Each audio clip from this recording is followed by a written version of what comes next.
Така, на четвърта група, първи канал е волана, ъгъла на волана. На втория датчика, където го правим.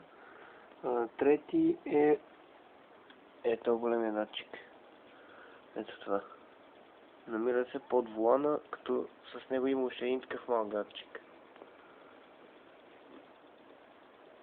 Този датчик, като си извърта колата, демек наръчна, като дърпаш, така се върти. И ето ги градусите.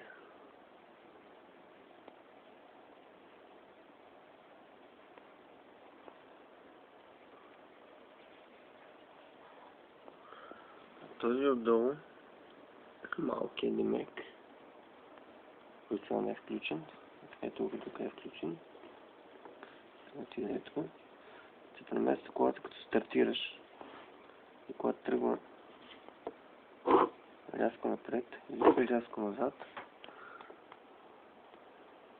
се променя метър в секунда. Напред, назад с минус, напред с плюс. Или накланянето на колата максимум е 9 и 8. На смуцуната нагоре в момента колата или с смуцуната надолу е минус 9. 20 няма как да е. Ето. Смуцуната надолу, смуцуната нагоре.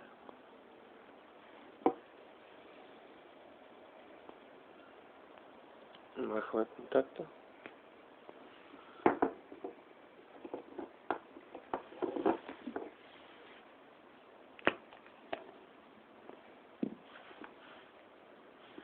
Слагаме другия датчик. Това е. Ако успее се на ръка.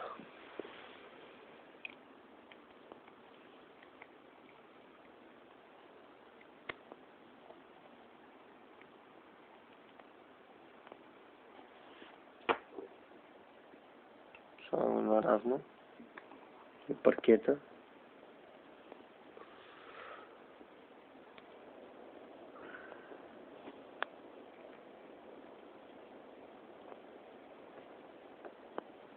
Даваме контакт на колата. Скапаната грешка.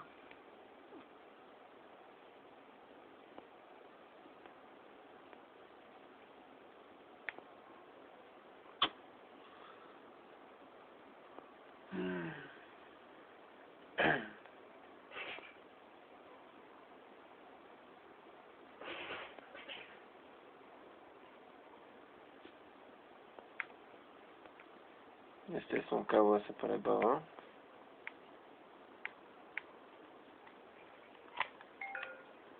Чудо китаец.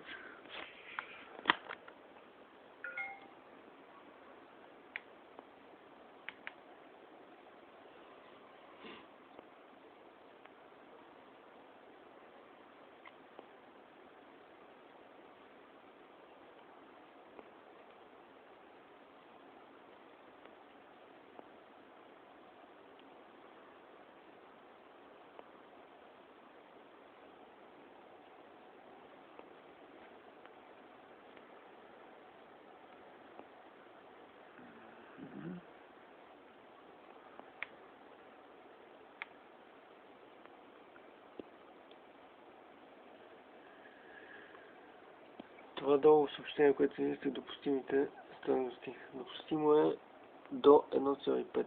В момента е минус 95 метра на секунда или не знам какво е това на секунда. Това е твоя датчик. Но ще го местиме за ускорение напред и назад.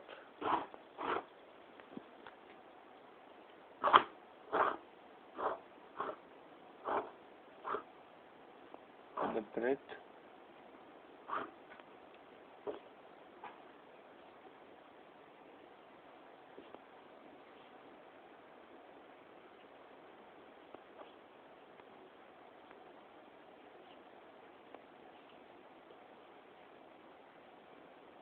Зад. Минус. Максимум нагоре. 9.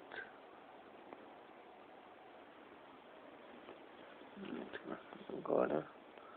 9. Наклон надолу на колата. Смученото надолу. 10 и нещо. Едва ли ще е нормално, да предположим, че е нормално работещо. Защото наравно е минус 93.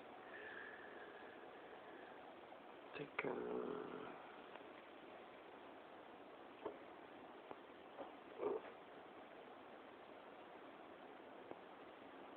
Това с усупването при дрифтиране на колата е ясно вече.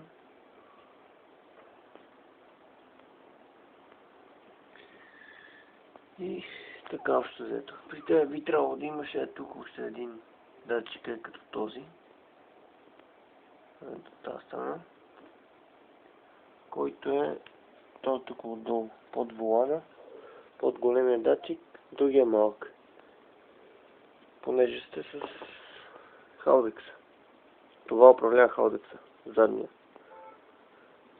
Диференциално. За сега това остава при мене. При теб отива ето това. Ново, здраво, уж здраво. Пък дано да работи. Чао ви!